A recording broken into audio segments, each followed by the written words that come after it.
the interesting point on this, before we, ooh, wait a minute, how did I go backwards? There we go. Generation Z, and it also is Gen Alpha too, is the first generation that does not need an adult to get information. How scary is that? They can ask Alexa, they can ask Siri, they can accidentally hit buttons on an iPad or a phone. They can get information without an adult being around. And this is super scary to me when I saw this, and I saw this piece of information. So it's really important that we have good relationships with our children. Parents, obviously, we want them to have good relationships, but we want children to have relationships with other people. And we want that so that the kids can get an interpretation of information that meets their needs.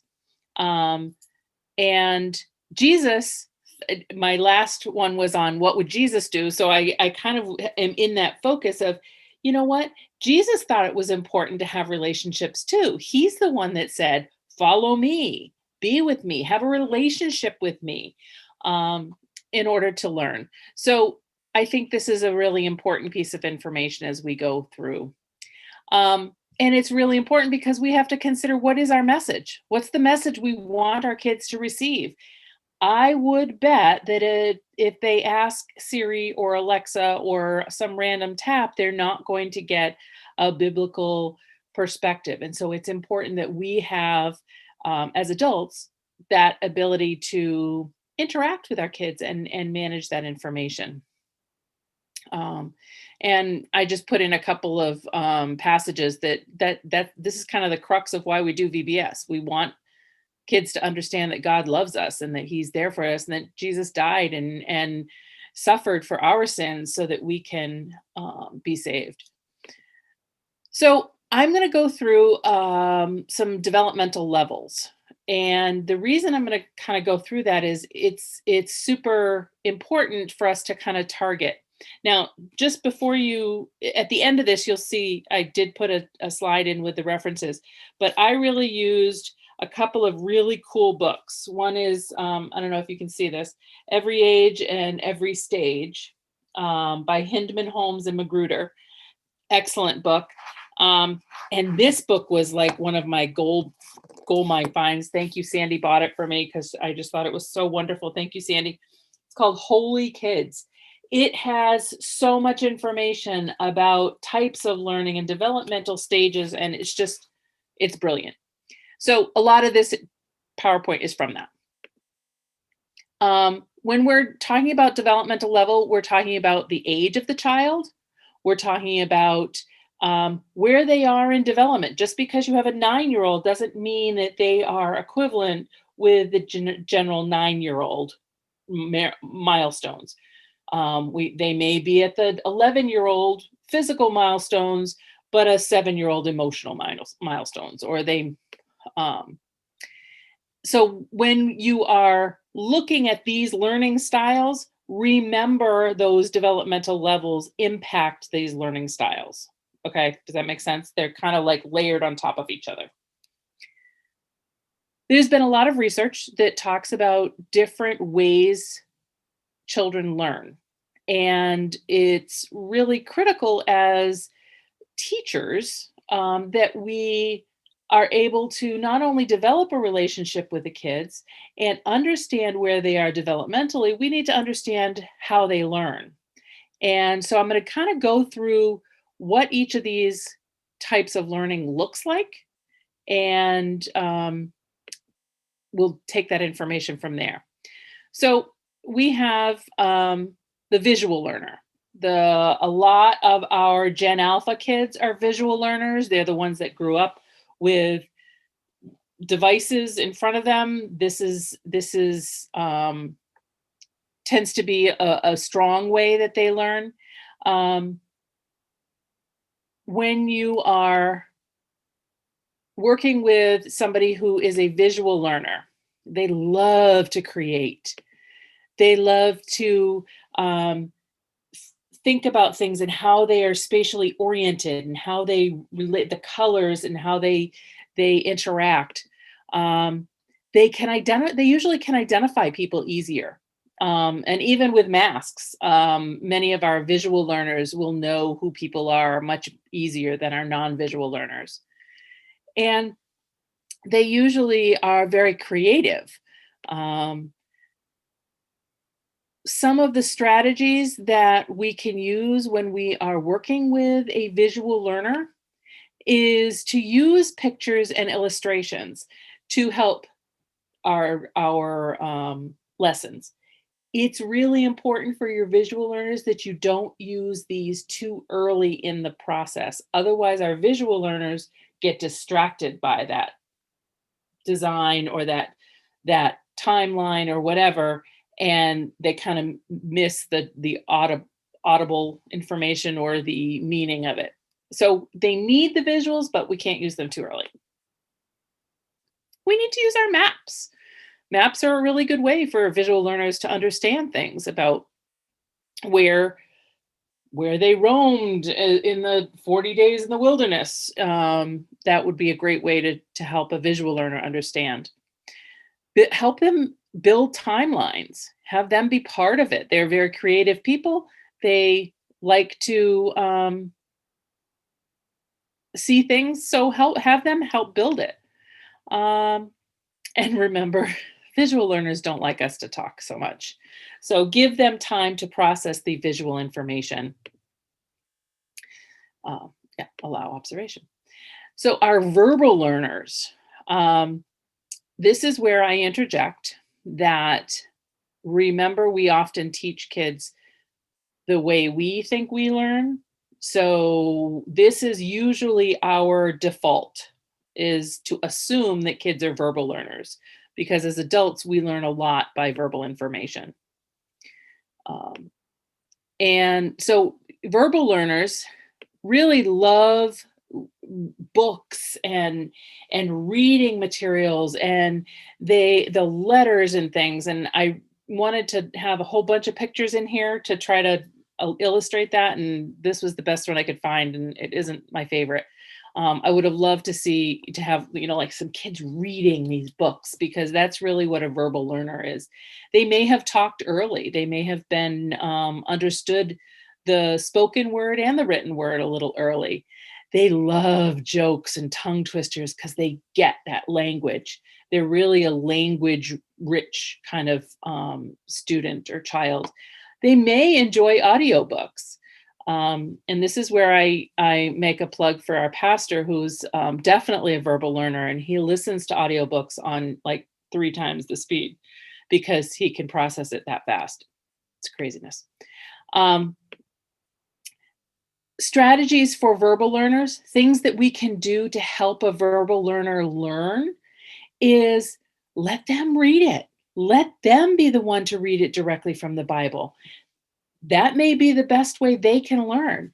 Use word games. So word searches and anagrams and puzzles and things like that, our verbal learners really like. They also are probably pretty good at memorizing scripture. So we need to remember to include that for them, because it's important to them, and will give them a sense of ownership of that biblical information.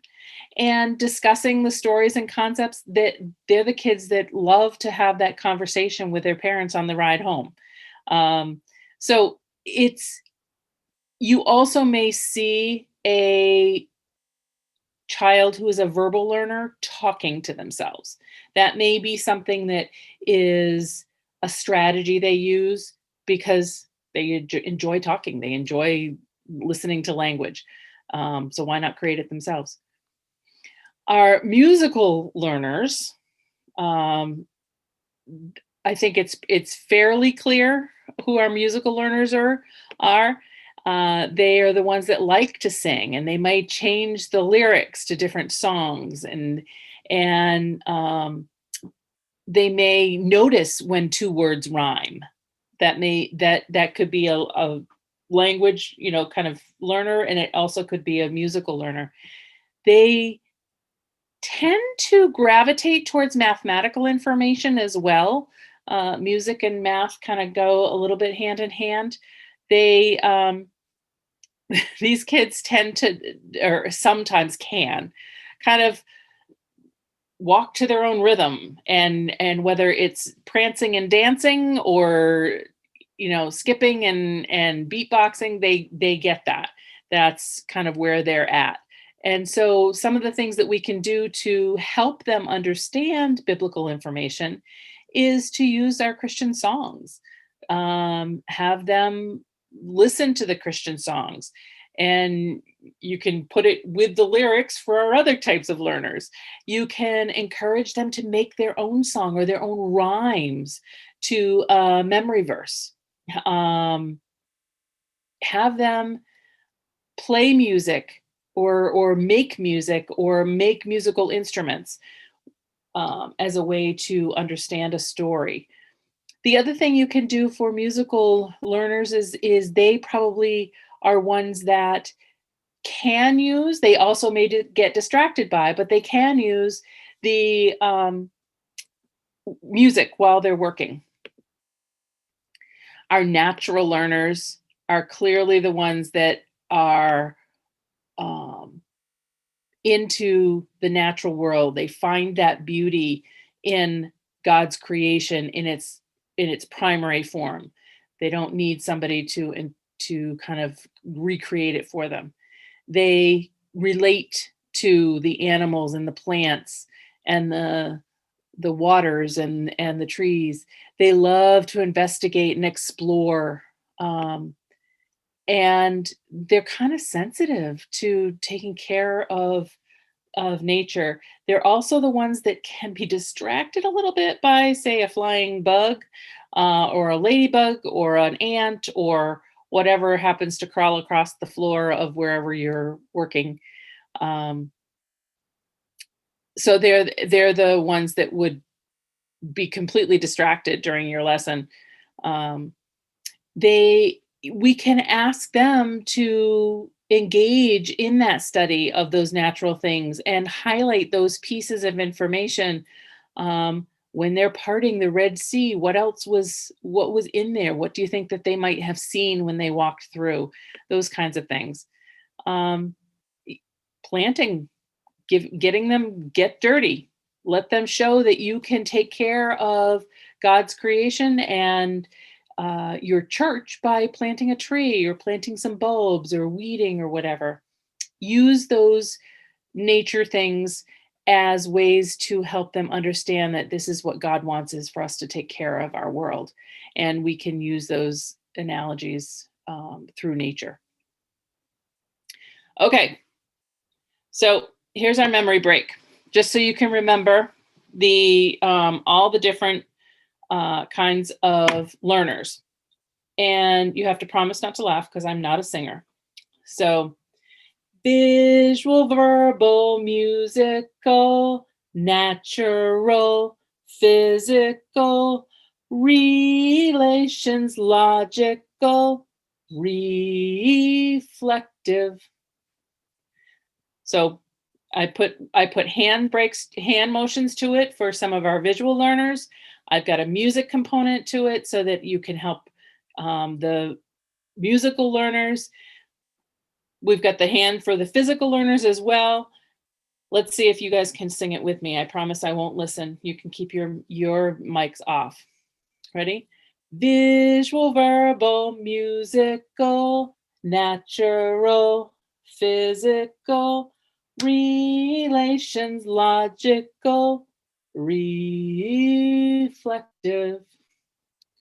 So there's our memory break. Just because I knew. Very good. Lots of kudos there. Okay, so moving on to physical. Our physical learners, I think most people can kind of identify a physical learner. They're the kids that like to move and touch everything. They're the ones that like to kind of always go through whatever is in front of them. They like building, and they like signing and swinging. They love those kinds of activities. And they're usually the ones that are skilled at athletics. So it's oftentimes those kids that you can identify are a physical learner. Unfortunately, these kids also tend to be distracting to others because they need to move and touch a lot. They are typically the ones that are coordinated and comfortable with physical activities. They don't kind of shy away from those. When you are working with a physical learner, you want to play active games. So if you're talking about courage, have them be the ones that are showing the courage to move forward during the blind is it blind man's bluff, where you turn around and or red light green light, those kinds of activities. You also want them to, when you're telling a story, maybe they're the ones that every time they hear a word, they have to clap or stomp their feet, or they're going to show that they're going to march around the building 7 times. And okay, you march around us 7 times while we tell this story. That's a great way to get a physical learner involved. Also, allow standing. When I'm working with my kids, on Sundays, I work with 3rd through 5th graders. I tell them, get in whatever position you need to be in to listen to our story, but then you need to stay kind of in your spot and space and pay attention so that you're not distracting others. So if they need to stand, if they need to sit, if they need to lie down, that's how their body needs to learn. But I've kind of set the expectation. These kids are the ones that also like to build things. Just like our visual learners, they like to have kind of a building component to things. So one of the VBS instructors gave a workshop on Bible skills, and a lot of her strategies were for our physical learners, using Legos and using stacking cups and things like that. So you can really kind of meet the kids where they're at, even if they have different learning. Our physical learners can like the dramas. They may not. It really, but just because somebody doesn't like athletics, they could be a physical learner that is more into drama. So I just kind of wanted to put that out there, that you can think of a physical learner in a lot of different ways. Our relational learners. So these are the kids that need to have somebody with them to learn. They're the kids that have a lot of friends at school and are often well liked in a group. They love group activities. They're often really good at listening, because in a group situation, you kind of have to listen. They like to read about people in the Bible and the biographies of the people more than the actions. They tend to be the peacemakers. They tend to be the ones that try to coordinate everyone to get along well. And some of the ways that you can teach to this style is to allow for group activity, allow time for discussion. So it's important for them to feel like they can contribute. And then also within your set parameters or your set time, allow time for just free socialization. It's hard to fit in everything, but it often can be created in unique ways, like come have your snack in my room and get the kids in there. And then your relational learner can feel like they're connected to everyone before the lesson begins. Our logical learners, they're the ones that love the numbers. They love the puzzles and the way things are formed. They kind of like to analyze how things go together. How are they different and how are they the same? They compare and categorize things. And the way we can address some of their needs is, again, using some of those biblical timelines so that they can kind of figure out how many years between this event and this event, or being able to, I've done like a lock-in. So